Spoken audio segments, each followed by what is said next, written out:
เขาแรกข้างบนอ่ะ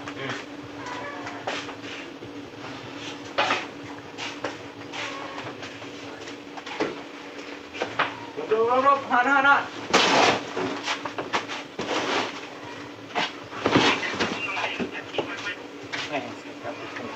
บายดีป่าลุงเด้อยินดีต้อนรับเข้าสู่ช่องแมงบ่อยมาหอดยามเห็ดอยู่เห็ดกินแล้วยามแรงอ่ะโอ้ยมวยช่วยเขากันเท่งดีแล้วนะโอ้ยยังแล้วบายดีพี่น้องโอ้ยอ่างทองอ่ะมาเบิ่งน้องบอยช่วยข้าวพี่น้องเห็ดกินแรงเลยปีปลาจังเลยแหละน้องบอยย่างปลาน้องบิ๊กบ่ย่างกินแซ่บแท้บิ๊กมาย่างปลาให้พ่อเลยนะมาบิ๊กมาย่างปลาบิ๊ก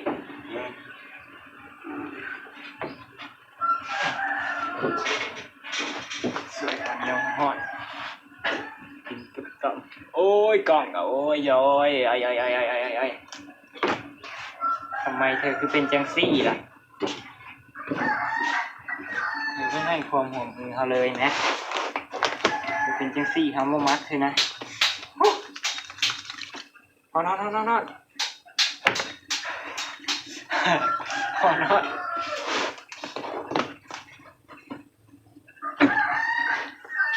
เรียบร้อย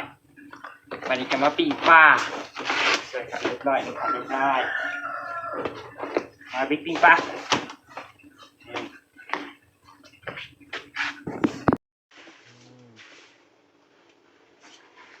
ปีปลาใหญ่สุดเลยเป็นเกือบเป็นโลไปได้นี่ปลาใหญ่กันปีแบบบอใส่ขี้ปีแบบบายดีบ้าแล้วปีแบบมกขี้คมเลยดีแตกเป็นเลือดใส่อะบ่กิโลใส่ขี้เบิ่งแล้วพาน้องเบิ่งแล้วพอมองไปตรงกันต่อบริษัทซอเก็ตมานี่นะเป็นปีซอเก็ตมันจะติดเล็กแต่ว่าทาน้ำมันเพื่อจะเล็ก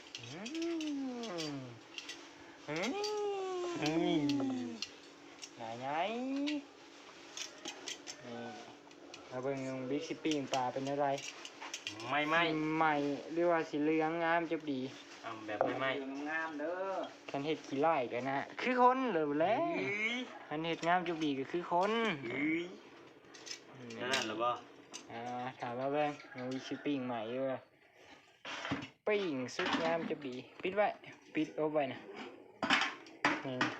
มาเล็กนี่มาเอาไว้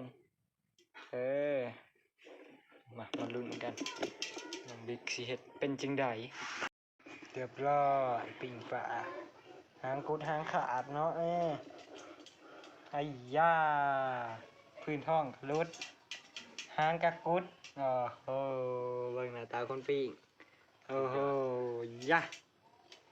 มันแหมโพดผิดกับมันขาดขี้ได้คือคนหรือกำลังปิ้งปลาหน่อยเห็นไหมปลาใหญ่สุดแล้วจิ้มไปยังจำตัวบ่เป็นใหญ่สุดแล้วจำมาทั่วแล้วมาน้องบอยจำมาทั่วกันให้พ่อน้องบอยตามดีกว่าน้องบอยมาตามแล้วตามมาแซ่ตามปิ้งกินกับปีกปลามือทะเลมาเด้อปลาลุงกินน้ำกันเด้อโอ้น้องบอยเล่นครับน้องสบายดียามแรงเด้อจ้าพี่น้องจ้าสบายดีบนสุขุนจ้าปลาบัวพึ่งตะฟื้นพี่น้องเอ้ยปวดหัวว่าเม่นหัวสิระเบิดหมอฉีดยาให้แล้วก็นอนสลบสลายบริกินฮอดข้าวเที่ยงเพิ่งฟื้นได้หมอบอกว่ามีไข่วัดไข่แล้วมีไข่สงสัยเป็นไข่วัดใหญ่ว่าเป็นตะยานแท้ไข่วัดใหญ่มันเป็นอะไรนิ้งฮะหมอก็สงสัยว่ะเห็นป่ะความเพิ่นแพงเพิ่นบ่มีผู้หญิงพี่น้องเอ้ยไปน้องสาวมาแล้วก็มายามใดกอดอุ้มหอมกันอยู่ยามนั้นบ่ได้เมื่อง่ายๆแล้วน้องน่ะคันมาเลยบ่จุน่าก็บ่ค่อยมาหาไอ้บ่อยเฮ้ยพุ่นเอามาใกล้ๆด้วยน่ะแม่ก็บ่ค่อยได้อยู่ก็บ่ค่อยได้มาหากันโอ้ยไกลโพด ไก่พูดโอ้ยบ่เห็นหน้าจ้อยบ่เห็นหน้าจ้อยจุน่าคนงามไอ้บอยก็บ่ค่อยได้ไปหาข้าอยู่ห้างมาหากันก็เป็นแบบนี้แหละเจ้าบ่ได้เมื่อง่ายๆแหละมาเกิดคุณนะพ่อลูกมีบ่จุน่า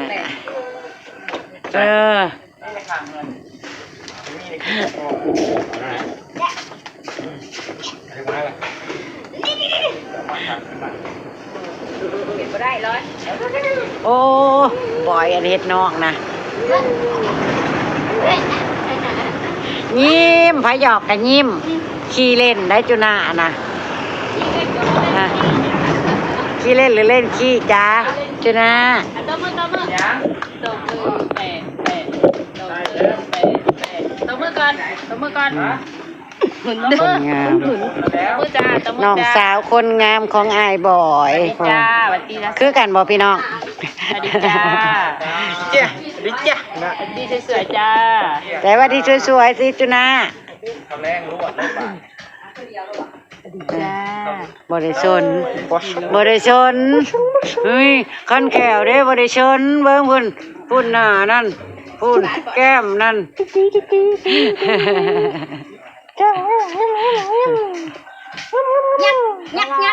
ยักพี่น้องว่าเพิ่นคือแม่เพิ่นบอกพี่น้องนี่เอามาเทียบกันดูนะ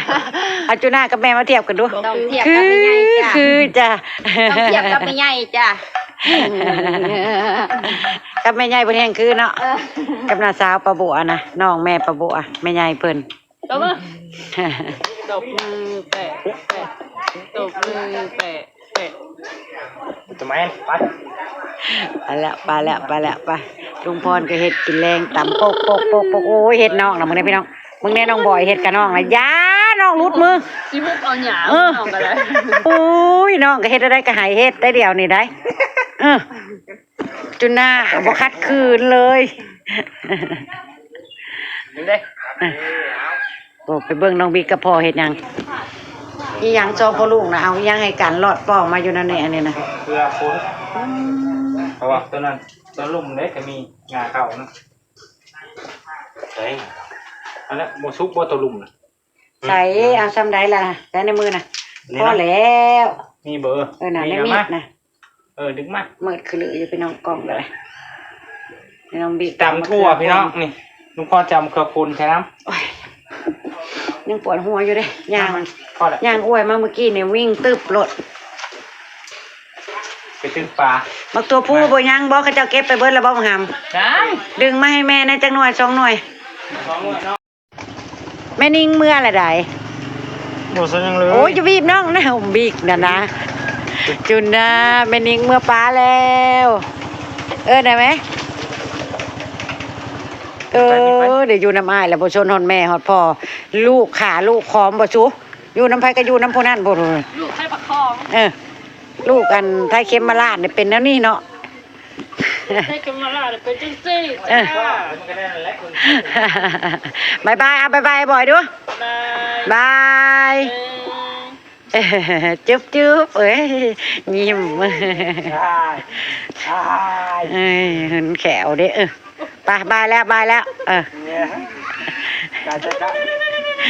เห็ดนะกินข้าวแรงแล้วจุน่านะ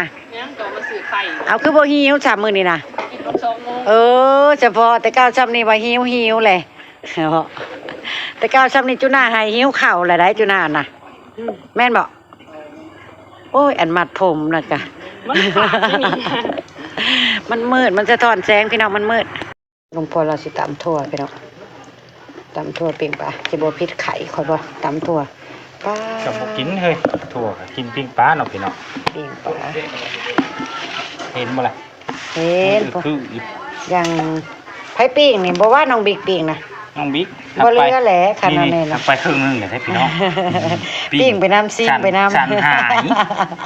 ปลาสันหายซีเบิ่งว่าสุกอยู่บ่สุกสัญลักษณ์น้องบิ๊กปลาหายตำมักทั่วใส่มักพี่น้อง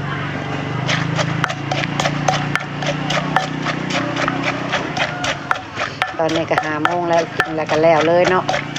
5 โมงแรงแล้วเรียกว่าค่ำแล้วโอ้ยตังปอกไปจังมากินข้าวแรงน้ำกันจะไปน้องโพปิงปลาน้องบิ๊กเต็มถาดอาญะเลยพอเสร็จแล้วก็มากินข้าวแรงน้ำกันจ้ายังเติมประเดะอยู่พี่น้องนวดเลิกแน่ๆเลยบนหัวประเด็นเรียบร้อยปะเนี่ยเรียบร้อยมาจ้ามาพี่น้องใส่ก่อนเด้อพี่น้องเด้อไว้ที่ก่อนเจ้าเด้อพี่น้องไปอีกรอบมาจ้ะจะคุยไปคุยเข้าก่อนกินปลาตำทั่วเต็มถาดนั่งกลางกินปลากินที่ละโตคนเด้อมดจังไรยี่ปลาลูกตัวเดียวเบิกขึ้นอะไรหรอเรื่องงานซื้อหนังมั้งตรงไหนไม่มีหรอไม่เคยเลยไม่เคยไปกับเมืองกวักนั่งมันก็ร้อนเลยร้อนเลยพ่อมันว่าไงไม่เคยเลยแต่ว่าเห็ดมาแล้วแม่ลงดวงมากินบ่เจ็บมั้ยมาอีกไหมเห็นจำเอาอย่างเงี้ยเป็นแนวมือกวักอยู่ห้องเพิ่มแต่ในค่ำมันจะอุ้มยังข้ามได้หวานขอบคุณนะ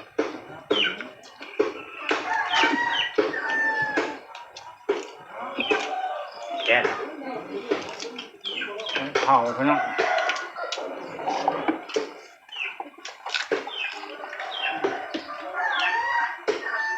ชุกเบอร์ไงไปชุกแล้วครับปิ้งทำอะไรครับผมปิ้งครับ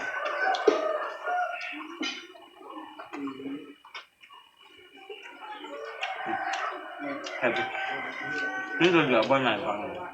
โอ้มันกระไรตูเลยหน้ามันหลายจะเอามันไหนบอกซุปน้องซุปไปกินมันแดงซุปแดงมันได้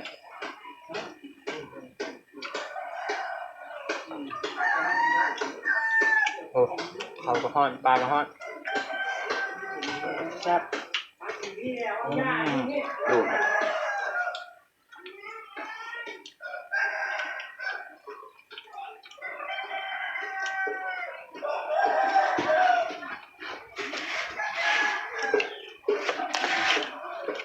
ห้ามไหม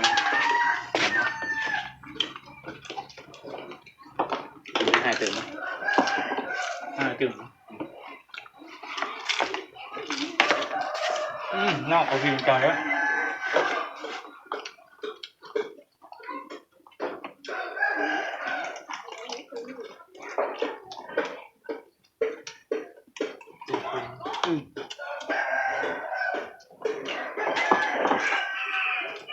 แค่ที่พูดเอาเป็นปลา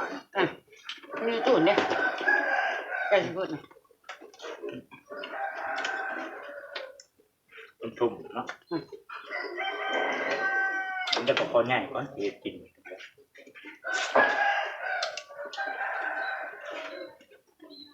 แก้วดีๆใช่ปะชื่อกระปุ้นมากครับผมเพชรเหมือนน้ำหมด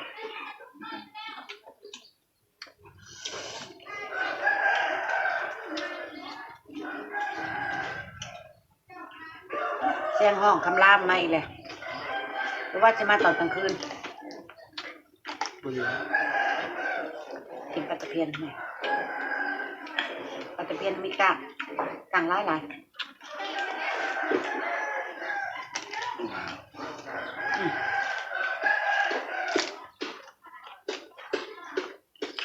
ปลาเน้นกับตัวใหญ่อย่างนี้เนาะทันคุยนะตะลุกมาทำแอบอันทานข้าวตะลุกเนี่ยตะลุกฟังมันกวาดไปมันเด่นนอนมองไม่ค่ะนอนดูมันบอกว่าไม่ครับพวกมือเรียบป่ะ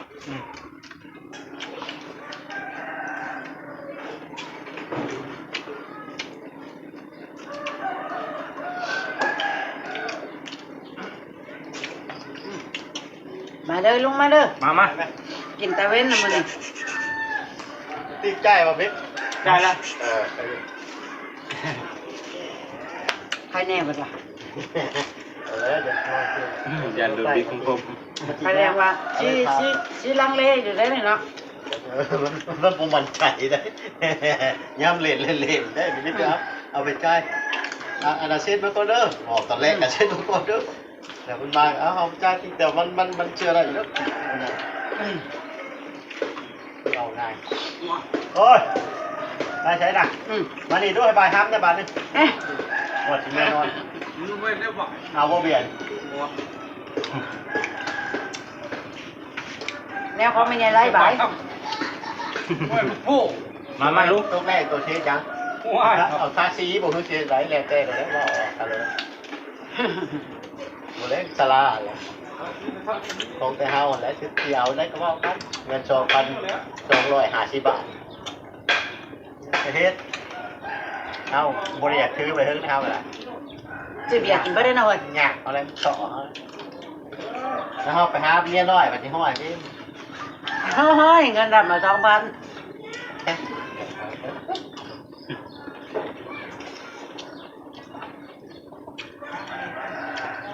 ก็สิตกเอาวันที่เช้าวันเนาะ ในห้องคือบึ้มมาอีกแล้วนะ ว่าแล้วได้ยินว่าวันที่18 19ถ้ามันสิฮอดว่าทั้งใครแต่เฮาเขาบ่ได้นั่นเฮาเขาเก่า บ่มีขดอเนาะ หมู่เขาดอกที่ทางใหม่นำแล้วก็มี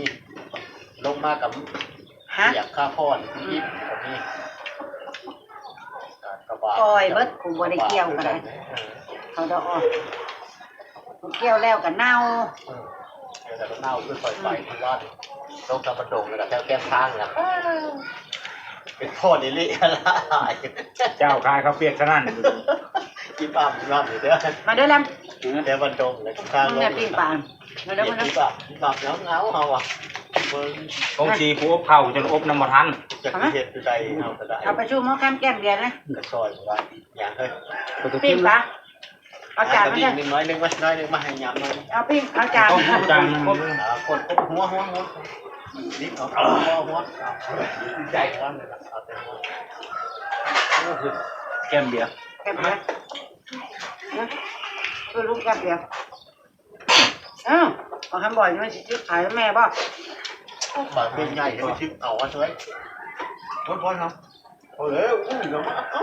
มา แล้ว เอาไว้ให้กินแก้มเบียร์ นะมันลายตัวอยู่แล้วลุงอันนี้เลย ปานนี้น่ะบ่ ไม่ต้องสบปากใหญ่ผมมีตะเพียนใหญ่เลย ให้เติมเลยนะ ก็ไอปีนี้ลุงเนี่ย หัวก็หันมันอีกหัวปาก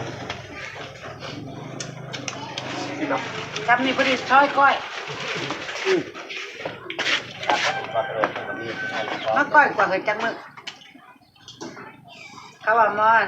ลุงคำก้อยปลาคัดแท้ๆเขาว่า โอ้ยไทยก้อยโป่งอันเนี้ย อ่า เอาอะไรผัดมุนๆให้โป่งอันเนี้ย ลุงคำเด้ก้อยปลาคัดแท้ๆเขาว่า นี่ก็ต้อง ลายอยู่แล้ว ตามกับผัด มันเร็วละ ผม คงไม่กระแม่หรอกรู้สึกนะไม่ตาดูใจไม่ เอาอยู่เบียร์ โอ้ย ก็คล้ายเลยป่องปิ้งชื่อมาผัดปิ้งไปชื่อไหนเขา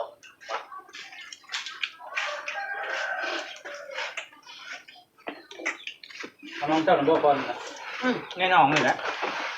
ลงเอากับบิ๊กหนึ่งเด็กบอยคลิปนี้ก็จะเก็บภาพบรรยากาศไปตรงนี้เลยเด้อจ้าฝากกดไลค์กดแชร์กดติดตามให้ช่องแม่น้ำบอยเนี่ยเด้อ เนี่ยผมก่อนจะหาตอนหลังตุ สบายดีป่าลุง วันนี้เนาะ ไอ้ดิ ว่าเร็วเหมือนแรปเปอร์